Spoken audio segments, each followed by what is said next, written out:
Naniniwala ako na ang goal ng V-Mobile ay makatulong sa mga tao. Kaya naging successful ang mga members dahil binibigyan natin ng value ang mga pangarap ng bawat isa. Tinutulungan natin sila makamit ito.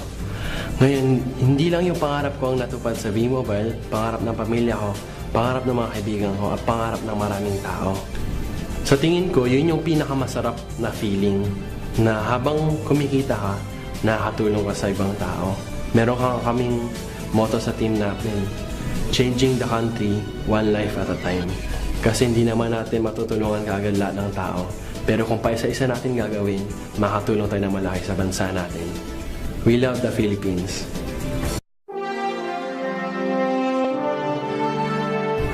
I used to wake up each morning wondering about the future of my family. I keep on praying that I'll be able to give a better future for my family, a better life, yung comfortable in life, yung isang life na hindi ka nag-iisip when it comes to financial security and providing good opportunities for my family. And then I keep on wondering, ano kayang magandang opportunity, because I've been working for 8 years in the US. And then one day, V-Mobile came. And tinignan ko yung possibilities, yung opportunities, and I said to myself, I think this is it. It made me believe to do V-Mobile because nakita ko yung possibilities and mga opportunities. Now,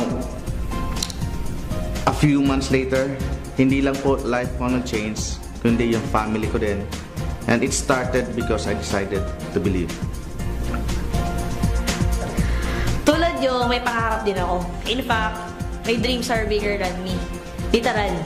Dream ko magkaroon ng malaking sasakyan at naging blessed ako sa V-Mobile. Naabot ko ang pangarap ko. Pero di lang dapat may dream. Dapat meron ka rin choice. Kasi naman, lahat tayo merong choice. A choice to go through a life just surviving or choose a life of great possibilities. At sa V-Mobile, ang pangarap ko naging posible. Madali lang talaga aralin ang negosyong to. Ito din ang negosyong halos di na kailangang ibenta kasi lahat ng tao ay naglo-load. Patok na patok sa mga Pilipino. Naalala ko pa na ako'y bago pa lang sa V-Mobile, I was so excited to learn about the business. But tulad ng lahat ng uri ng negosyong pinapasukan at pinagkakakitaan, dapat pinag-uukulan ito ng panahon upang aralin at alamin ang tamang konsepto ng negosyong to.